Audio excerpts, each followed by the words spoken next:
Welcome to Sonipat connect. Sonipat connect channel पर आपका हार्दिक स्वागत है। Haryana orbital rail corridor Kharkhoda और सोनीपत के एरियाज को नई बूस्ट देने का कार्य करने वाला है। यहां पर 121.7 किलोमीटर रूट को बनाने का विशेष कार्य किया जाएगा, जिसमें सोनीपत में 3 से 4 स्टेशनों का बनाना निर्धारित किया गया है और खरखोदा एक इंपोर्ट एक्सपोर्ट हब के रूप में हरियाणा ऑर्बिटल रेल कॉरिडोर का सबसे चर्चित स्टेशन भी रहने वाला है।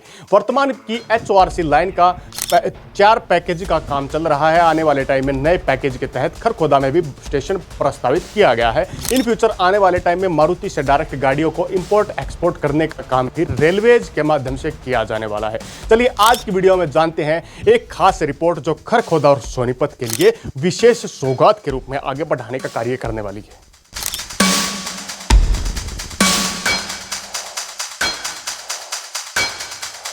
Welcome to Sonipat connect. Sonipat connect channel पर आपका दोबारा से हार्दिक स्वागत है। आज की वीडियो में हम सोनीपत खरखोदा HORC कॉरिडोर के बारे में विस्तार से चर्चा करने वाले हैं। हरियाणा ऑर्बिटल रेल कॉरिडोर का सबसे ज़्यादा फायदा वर्तमान के खरखोदा और सोनीपत को होने वाला है।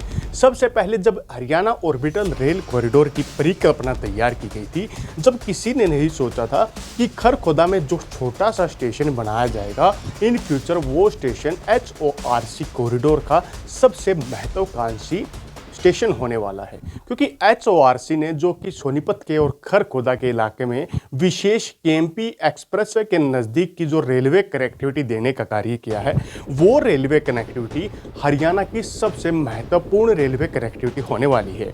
हरियाणा ऑर्बिटल रेल कॉरिडोर में विशेष स्ट्रेच के तहत, जैसे आपने पिछले दिनों देखा था, मानेसर में एक रेलवे हब तैयार करने का कार्य किया गया था। वो railway hub direct rail Maruti plant के अंदर जाती हैं, वहाँ से गाड़ियों को रेल में अपलोड या लोड करने का काम किया जाता है। जब ट्रेनों के अंदर गाड़ियां लोड हो जाती है तो उसे एक स्थान से दूसरे स्थान तक पहुंचाने में विशेष मदद मिलती है। और साथ साथ HORC का जो विशेष कॉरिडोर तैयार किया जा रहा है, आने वाले टाइम में जितनी भी रेलवे लाइंस को ये कनेक्ट करता हुआ जाता है, उनसे भी HORC की कनेक्टिविटी बनाने पर विशेष कार्य इन फ्यूचर किया जाने वाला है। हरियाणा में broad gauge twin track 121.7 kilometre लंबा है, जो सोनीपत जिले को पलवल जिले से KMP एक्सप्रेस के साथ साथ में जोड़ने का विशेष कार्य करता है। यहाँ पर 160 किलोमीटर प्रति हावर की मैक्सिमम स्पीड, इसके साथ में यहाँ पर एक एवरेज स्पीड की बात करें तो 80 से 120 किलोमीटर पर हावर की रहने वाली है। ये वर्तमान में कुंडली मानेसर पलवल एक्सप्रेस वे को विशेष तौर पर जोड़ने का एक खास कार्य करता है। अब बात करते हैं रूट मैप की। सबसे पहले जो रूट मैप है आपको उसे जानना सबसे ज़्यादा ज़रूरी है। हरियाणा ऑर्बिटल रेल कॉरिडोर का रूट मैप सबसे शुरुआती पॉइंट सोनीपत से ही हम स्टार्ट करते हैं। सोनीपत में KGP के साथ साथ में बनने वाली रेलवे लाइन को सबसे पहले यह कनेक्ट करने का काम करेगा, जिससे उत्तर प्रदेश के KMP और KGP के जिलों को विशेष तौर पर जोड़ने का डायरेक्ट रूप से रेलवे के माध्यम से कार्य करने का विशेष कार्य होगा। यहाँ पर दूसरे स्थान पर बात करें तो वर्तमान की अंबाला से दिल्ली जाने वाली रेलवे लाइन को भी हरियाणा ऑर्बिटल रेल कॉरिडोर एक तरीके से कनेक्ट करने का काम करेगा। उसके बाद हरसाना कला, जो कि सोनीपत का एक गांव है, इन फ्यूचर एक इंपोर्ट एक्सपोर्ट हब बनने वाला है। यहाँ पर भी एक विशेष रेलवे स्टेशन प्रारंभिक तौर पर बनाने का काम होगा। पहला स्टेशन आप हरसाना कला को ही मान लीजिए HORC कॉरिडोर का। इसके बाद HORC कॉरिडोर आगे बढ़ता हुआ दूसरा स्टेशन तुर्कपुर गांव में बनाया जाएगा। तुर्कपुर गांव सोनीपत और वर्तमान के खरखोदा के बीच का एक गांव है। इन गांव में विशेष कनेक्टिविटी देने के लिए तुर्कपुर में एक स्टेशन का बनाना निर्धारित और प्रस्तावित किया गया है। इसके बाद बात करते हैं तीसरा स्टेशन खरखोदा। खरखोदा स्टेशन खरखोदा के वर्तमान के पीपली गाँव के नज़दीकी एरियाज में बनाया जाएगा। पीपली गाँव के एरियाज में खरखोदा रेलवे स्टेशन का जो निर्माण कार्य होगा, वो स्टेशन इन फ्यूचर सबसे ज़्यादा चर्चित स्टेशनों में शामिल होने वाला है, क्योंकि खरखोदा में जो स्टेशन बनाया जाएगा, यहीं से मारुति के अंदर एक विशेष लाइन को बनाने का काम होगा, जो डायरेक्ट गाड़ियों को इंपोर्ट एक्सपोर्ट करने में मदद देगा। यहाँ से अलग अलग रेलवे लाइंस के माध्यम से देश के अलग अलग कोनों में गाड़ियों को पहुँचाने का विशेष कार्य किया जाएगा। और खरखोदा स्टेशन पर यात्रियों के साथ साथ में माल ढुलाई के लिए विशेष हब बनाने भी प्रस्तावित रखा गया है। इसके बाद बात करते हैं चौथा स्टेशन जसोर खेड़ी। जसोर खेड़ी में सोनीपत की साइड से हम पलवल साइड में लगातार बढ़ते जा रहे हैं। तो यहाँ पर जसोर खेड़ी स्टेशन बनाया जाएगा, जहाँ पर केएमपी इंटरचेंज, रोहिणी से आने वाले रोड का इंटरचेंज होगा और साथ साथ में दिल्ली जम्मू कटरा एक्सप्रेसवे का एक विशेष जंक्शन पॉइंट जसोर खेड़ी और नीलोठी के एरियाज में बन रहा है। तो यहाँ पर जसोर खेड़ी गांव की जमीन पर स्टेशन प्रस्तावित किया गया है, जिससे इन फ्यूचर यात्री और माल इंपोर्ट एक्सपोर्ट करने में भी मदद देने का काम करेगा। उसके बाद हमारी लाइन आगे बढ़ती जाती है, एचओआरसी लाइन आगे बढ़ती हुई वर्तमान की रोहतक से दिल्ली जाने वाली रेलवे लाइन को आसोदा गांव के नजदीक कनेक्ट करने का काम करती है। उसके बाद लाइन आगे बढ़ती हुई मांडोठी गांव में एक प्रस्तावित स्टेशन का निर्माण कार्य होगा, जो कि सापला मास्टर प्लान और बहादुरगढ़ मास्टर प्लान को कनेक्ट करने का विशेष कार्य करेगा।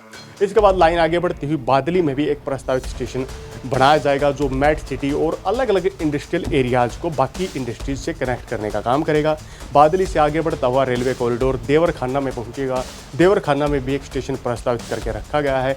देवरखाना बादली और बाड़सा के बीच में पड़ता है। देवरखाना से आगे बढ़ता हुआ कॉरिडोर बाड़सा में पहुंचेगा। बाड़सा में भी एक स्टेशन को प्रस्तावित किया गया है, जिसमें एम्स की सुविधा और अलग अलग प्रकार की नई नई औद्योगिक क्रांति को भी बाड़सा से जोड़ने का काम करेगा।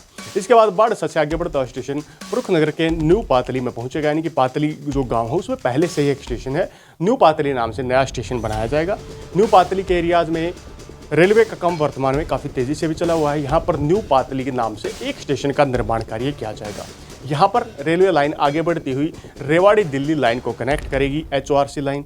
यहाँ से आगे बढ़ती हुई मानेसर में पहुँचेगी। मानेसर में एक स्टेशन निर्धारित किया गया है, जहाँ पर वर्तमान में पिछले दिनों गाड़ियों को रेलवे में लोड करने का भी विशेष कार्य किया गया था। मानेसर में सबसे ज़्यादा खरखोदा की तरह ही एक विशेष हब डेवलप होगा, जहां गाड़ियां मारुति जैसी अलग अलग औद्योगिक इकाइयों को कनेक्ट करने का भी काम करेंगी। मानेसर से आगे बढ़ता हुआ हमारा रेलवे कॉरिडोर चांदला डूंगरवास गांव के एरिया में पहुंचेगा।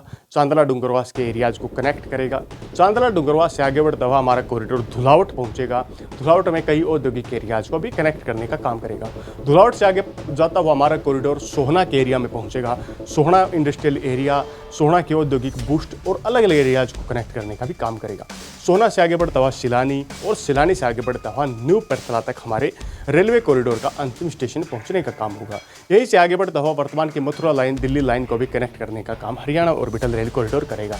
तो ये कॉरिडोर इन गांवों को कनेक्ट करेगा, इन अलग अलग रेलवे लाइंस को कनेक्ट करने का विशेष कार्य करेगा।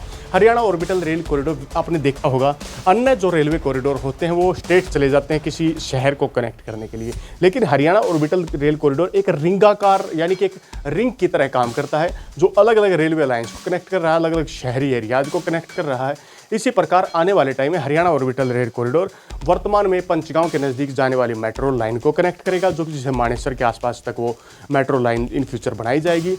इसके साथ साथ में वर्तमान की बात करें तो सोनीपत मेट्रो का एक्सपेंशन जब होगा, सोनीपत मेट्रो को भी कनेक्ट करने का काम करेगा।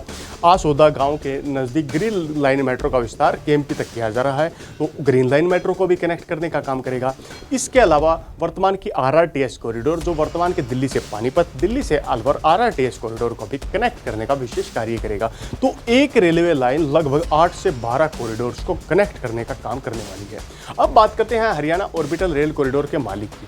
Haryana orbital rail corridor Haryana सरकार और भारतीय रेलवेज का एक मिला जुला प्रोजेक्ट है, जो दोनों सरकारें मिलकर कार्य कर रही हैं। यहाँ पर आने वाले टाइम में आपको माल गाड़ियाँ बड़ी संख्या में चलती हुई दिखाई देंगी, जिसमें सबसे ज़्यादा इलेक्ट्रिक गाड़ियों पर फोकस रहेगा। इसके अलावा यात्री ट्रेन चलती हुई दिखाई देंगी, जिसमें वंदे भारत और आने वाले टाइम में शताब्दी जैसे एक्सप्रेस भी आपको एचओआरसी कॉरिडोर पर चलती हुई नजर आएंगी।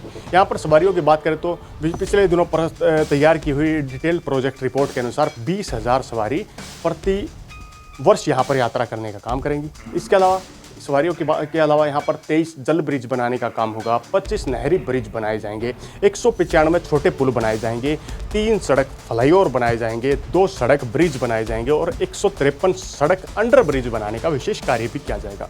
वर्तमान में हरियाणा ऑर्बिटल रेल कॉरिडोर के न्यू पेरथला से लेकर के पातली तक के एरियाज में रेलवे कॉरिडोर पर विशेष तेजी से कार्य किया जा रहा है, जिसमें अलग अलग सेक्शन के तहत, जिनमें C6, C2, C4 और C5 सेक्शन के तहत यहाँ पर वर्तमान पैकेज जो है वर्तमान में कार्य कर रहे हैं। और इस लाइन को जो वर्तमान के कुंडली मानेसर पलवल एक्सप्रेसवे जितनी ऊंचाई पर ही बनाने का विशेष कार्य भी किया जाने वाला है।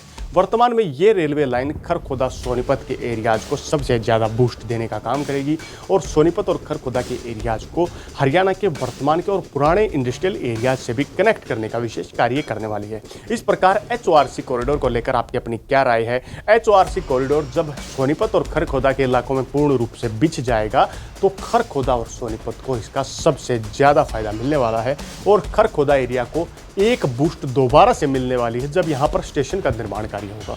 पहली बूस्ट आपने देखा होगा IMT खरखोदा के बाद जब मारुति की घोषणा हुई थी तब मिली थी। अब एक बड़ी बूस्ट तब मिलेगी जब यहाँ पर स्टेशनों का निर्माण कार्य नए पैकेज के तहत तैयार किया जाएगा। वैसे तो प्रोजेक्ट की डेडलाइन तीसरे चौथे महीने 2025 की थी, लेकिन प्रोजेक्ट आगे बढ़ता हुआ 2026 के अंत के बाद 2026 से भी 27 में बढ़ता हुआ साफ तौर पर दिखाई दे रहा है। प्रोजेक्ट थोड़ा सा डिले चल रहा है, काफ़ी जो टाइम दिया गया था उसके अनुसार। आने वाले समय में ये प्रोजेक्ट हरियाणा के सोनीपत समेत पलवल एरिया को भी फायदा देगा। आपकी अपनी क्या राय है इस प्रोजेक्ट को लेकर? कमेंट बॉक्स के माध्यम से हमें बताने का कार्य जरूर करें। इसी के साथ अगली वीडियो तक आप लोगों से विदा लेते हैं। तब तक के लिए जय हिंद, जय भारत।